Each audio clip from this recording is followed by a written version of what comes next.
अस्सलामु अलैकुम दोस्तों, ये औरत जेल में है और जेल की ज़िंदगी बहुत सख्त होती है। इसने इस पंडित से अजीब सवाल किया, तो आइए देखते हैं कि पंडित ने उसे क्या जवाब दिया। और इसी बारे में डॉक्टर जाकिर नाइक साहब का बहुत अहम लेक्चर है। गुरुजी एक बात बता। तो मेरा जो सवाल है कि मैं 18 साल से तबलीग कर रही हूँ। बाइबल का बोला था कि आप स्टडी करें और स्टडी करके उनको बताएं कि कहाँ गलती है, तो मैंने की और मैंने मुसलमान किया बहुत सारी अपने दोस्तों को स्कूल लाइफ में, और अभी भी अमली ज़िंदगी में कर रही हूँ। मेरी एक दोस्त है, फैमिली है, वो जो है ना बोलती है कि हवाला देते हैं गीता से, रामायण से, तो उसमें कहते हैं आखिरी उतार रसूल पाक है। तो वो कौन सी किताब है? वो कौन सी किताब है? दो सेंटेंस से ज्यादा बात करना तकरीर का वक्त खत्म हो गया। मैं माजरत चाहती हूँ। मैं आपकी सुनिए, आपने कम से कम 2 मिनट तो बात कर चुकी है जी। आपने कम से कम 10 सेंटेंस बोल चुकी है जी। उसमें कोई सवाल था नहीं, तो दूसरे को मौका दीजिए। नहीं, रामायण और गीता का बता दो, उसमें आखिरी उतार बोला गया मोहम्मद रसूल पाक को, तो वो कहती है कि वो सच्ची किताब है हमारी। आस्ते से माइक जरा दूर खड़े रहिए। वो बोलती है कि कौन बोलती है? मेरी दोस्त हैं जिनको मैंने तबलीग की कि इस्लाम में दाखिल हो जाओ, तो वो बोलती है आपके जाकिर नाइक साहब मेरा एक सवाल का जवाब दे दे तो मैं मुसलमान हो जाऊंगी कि ये रामायण और गीता में जो लिखा हुआ है कि आखिरी रसूल पाक जो आखिरी उतार है, तो हमारी किताब सच्ची है, और इससे हवाला क्यों देते हैं वो? अगर बाइबल से दें 4 किताबें इलामी है और मैंने स्टडी किया तौरात ज़बूर। बस सवाल खत्म हो गया। जवाब सुनेंगे कि नहीं? जवाब भी आपको देने का? जी जी जी। अब सवाल छोटा सा, इतने छोटे सवाल के लिए आप 10 सेंटेंस आगे 10 सेंटेंस पीछे, लोग को सवाल ही घूम जाता है। सवाल छोटा सा। मेरी हिंदू दोस्त कहती है, हिंदू सहेली कहती है कि जाकिर नाइक कहते हैं हिंदू किताब में अल्लाह के रसूल मोहम्मद सल्लल्लाहु अलैहि वसल्लम का जिक्र है, तो मेरी किताब सही है। बराबर ना? खत्म। अभी जवाब देता हूं मैं। अगर कोई हिंदू कहता है कि अगर मेरी हिंदू किताब में मोहम्मद सल्लल्लाहु अलैहि वसल्लम का जिक्र है और मेरी हिंदू किताब सही है, तो आपको कहना चाहिए आपकी किताब इस पोर्शन जिसमें लिखा है कि मोहम्मद सल्लल्लाहु अलैहि वसल्लम आखिरी पैगंबर, वो 100% सही है। एक मैथमेटिक्स की किताब में 4 इक्वेशन है, एक में लिखा है 2 + 2 4, दूसरे जगह लिखेला 3 + 3 6, तीसरे जगह लिखेला 4 + 4 10। तो क्या तीनों चीज सही है? 2 चीज सही है, एक चीज गलत है। बराबर? हाँ कि नहीं? पहले 2 चीज सही है, 2 + 2 4, 3 + 3 6, 4 + 4 10 नहीं होता है, 8 होता है। अगर एक चीज सही है, जरूरी नहीं सब चीज सही है।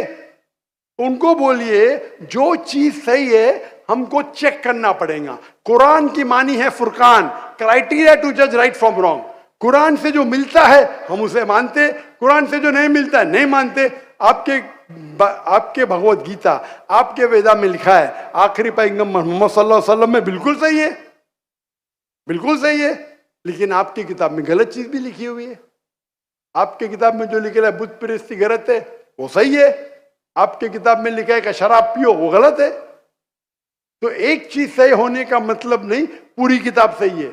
हमारी पूरी किताब 100% कुरान सही है।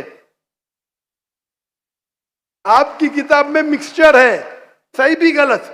मिसाल के तौर पे मैं आपको एक ग्लास ऑफ पानी लेता हूं, उसमें 2 बूंद गटर का पानी डालता हूं आपके सामने, आपको पानी को पीएंगे? क्यों? 2 बूंद, नॉट इवन 1%, 2 बूंद क्यों नहीं पीएंगे? क्यों नहीं पीएंगे? क्योंकि मिलावट है। तो अल्लाह की किताब जो वाहिद किताब है, अल्लाह ताला फरमाते सूरह राद में सूरह नंबर 3 आयत नंबर 38 में अल्लाह ताला फरमाते वकुल नजलिन किताब, हर दौर में हम किताब नाजिल करेंगे। 4 किताब का जिक्र है कुरान मजीद में, तौरात, ज़बूर, इंजील और कुरान। लेकिन अल्लाह ताला ने कई और किताब नाजिल की। मिसाल के तौर पे सूफ़ इब्राहिम, कई किताबें नाम से हम नहीं जानते, लेकिन सारे किताब उस वक्त के लिए थे, उस दौर के लिए थे। और अल्लाह ताला क्योंकि वो किताब क़यामत तक सही नहीं रहेंगी, अल्लाह ताला ने वादा नहीं किया कि उसे हम महफूज रखेंगे। जहाँ कुरान मजीद का सवाल है, अल्लाह ताला फरमाते सूरह हिजर में सूरह नंबर 15 आयत नंबर 9 में हमने कुरान मजीद नाजिल किया, हम उसकी हिफाजत करेंगे। तो ये किताब में कोई गलती नहीं, 100% प्योर है। आपकी सहेली को कहो ये 100% की किताब की तरफ आओ जो सही है, और इंशाअल्लाह आपको निजात मिलेंगी। Last two questions. अगर कोई गैर मुस्लिम भाई हैं तो पहले उनका हक है, कोई अगर मौजूद हैं। हाँ वो मैं बताऊंगा।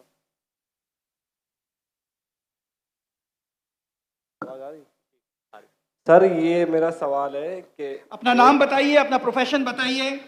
मेरा नाम है अली हमजा और मैं मुस्लिम कमेटी से हूँ। मैंने एक लड़की से शादी की थी, हिंदू लड़की से, मुस्लिम करके।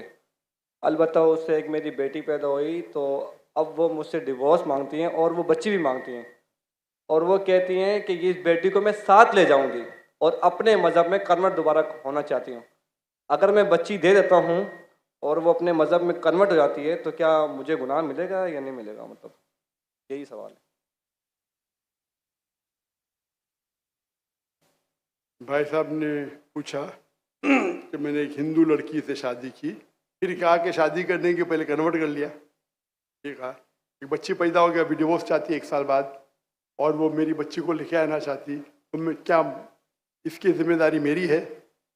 पहले ये पूछना चाहता है, अपने कन्वर्ट सही तरीके से किया, गलत तरीके से किया? सर कन्वर्ट पहले किया, पहले मुस्लिम किया कराची नौरी टाउन से। कन्वर्ट जो किए अपने, मैं कहता हूँ रिवर्ट, सही तरीके से किए या गलत करे थे मैं नहीं जानता हूँ। सही तरीका मतलब सही तालीमात दी कुरान मजीद की, वो असल में कुरान से मुतासिर हुए कि आपसे, आपका नाम क्या है? अली हमजा। अली हमजा, हो सकता है वो अली हमजा के इश्क में कन्वर्ट हो गई, बराबर ना? वो अल्लाह के इश्क में कन्वर्ट होना चाहिए, अल्लाह के रसूल के इश्क में कन्वर्ट होना चाहिए। आपके इश्क में कन्वर्ट हो गई तो मे भी आपकी गलती है। कन्वर्ट करके बच्ची पैदा हो गई, बच्ची को भी लेके जाएंगे टेंपल में, गलती किसकी है? अभी आप बोलिए मुझे, गलती किसकी? हाँ आपकी है। अब क्यों सवाल पूछ रहे फिर? सर ये सवाल तो सवाल ये है, अभी ऑपरेशन हो गया, प्लास्टिक सर्जरी करने पड़ेगा। आप उनको मेरे कसट दिखाओ, मेरे वीडियो दिखाओ। सर आप 1 साल आपसे शादी की, आपको 100% पसाता कि नाम के लिए कन्वर्ट की, चलो हो तो गई कन्वर्ट, उस टाइम भी दावत नहीं की आपने, सही है क्या? सच बोलो। सर आपका बयान लेट हुआ, वो चले सुने मेरी बात, आई थी। सुने मेरी बात। आपने शादी कर ली, चलो कर ली अल्हम्दुलिल्लाह, आपको पता था कि वो नाम के लिए कन्वर्ट हुई, उस टाइम तो अब सही दावत देने का था उसको, बराबर कि नहीं? बराबर। आपने बोले चलो कन्वर्ट हो गए, अभी गए भाड़ में, क्या फर्क पड़ता है?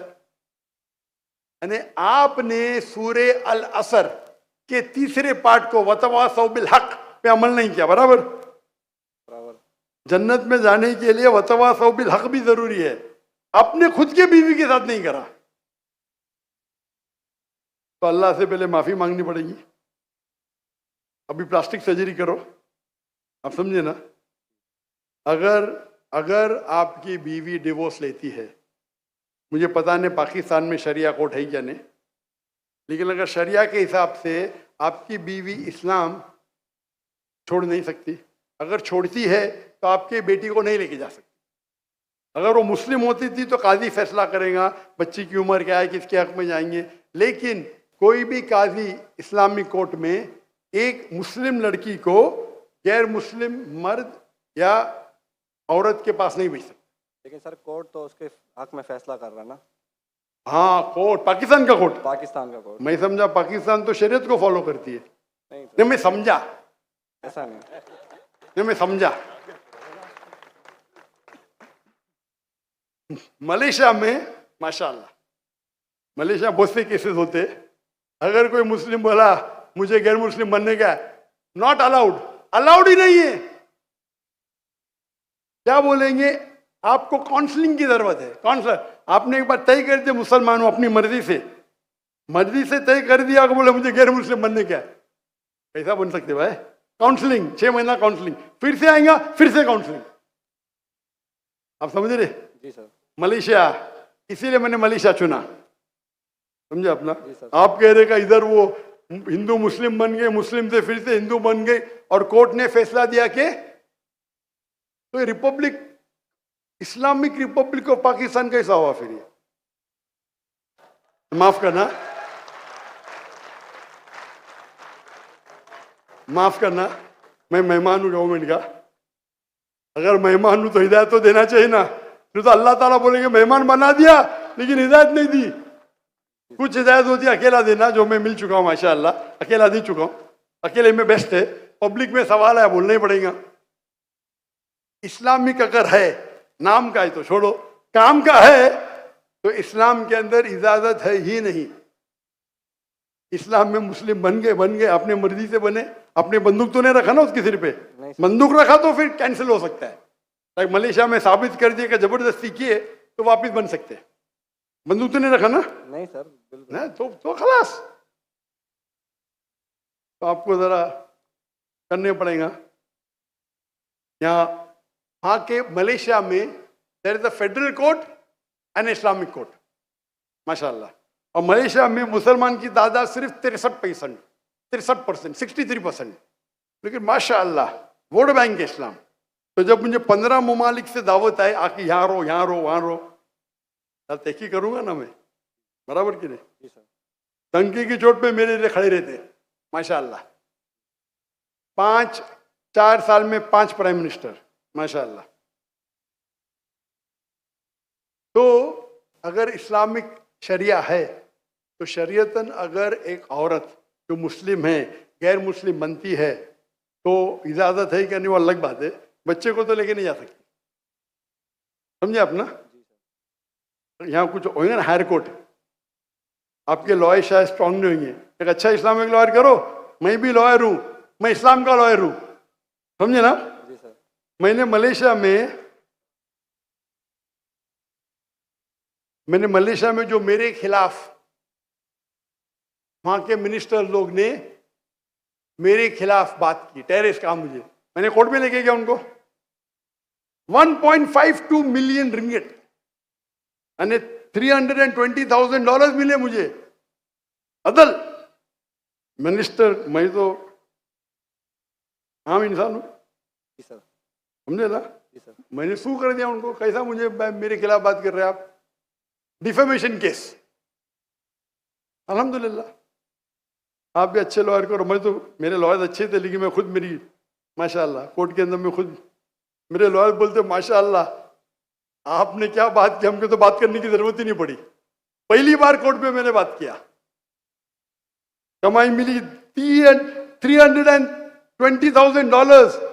आप कन्वर्ट करो जरा, कितना होगा? 10 करोड़ रुपया, 10 करोड़ रुपया मिला। सारे पैसे मैं डोनेट कर दिया फलस्तीन की कॉज के लिए, सारे पैसे। तो नाज़रीन कराम, आप लोगों ने उस औरत के सवालात भी सुन लिए कि वो जेल में थी। उसने कहा कि मैं भगवान को, अपने माँ बाप को मानता हूँ, वो मुझे इस जेल से निकालेंगी, वो मुझे नौकरी देंगे, सारे इंतज़ामात वही कर सकते हैं। और इसके बाद आप लोगों ने डॉक्टर ज़ाकिर नाइक साहब की भी बातें सुन ली कि देखो आखिरी नबी हुज़ूर सल्लल्लाहु अलैहि वसल्लम है और एक ही खुदा, एक ही रब, एक ही जो हमारे पालने वाला है वो अल्लाह है। तो जब हम उसको मानेंगे और हुज़ूर सल्लल्लाहु अलैहि वसल्लम की ज़िंदगी को अपनाएंगे तो हमारी दुनिया भी बनेगी, आखिरत भी बनेगी। बहुत अहम बयान था, बहुत ज़बरदस्त वीडियो थी आज की। उम्मीद करता हूँ आप लोगों को पसंद आया होगा। इस तरह के वीडियोस देखने के लिए हमारे चैनल को सब्सक्राइब कर लें और वीडियो को लाइक करें। मिलते हैं इंशाल्लाह नेक्स्ट वीडियो में, तब तक के लिए इजाज़त चाहता हूँ। अस्सलामु अलैकुम।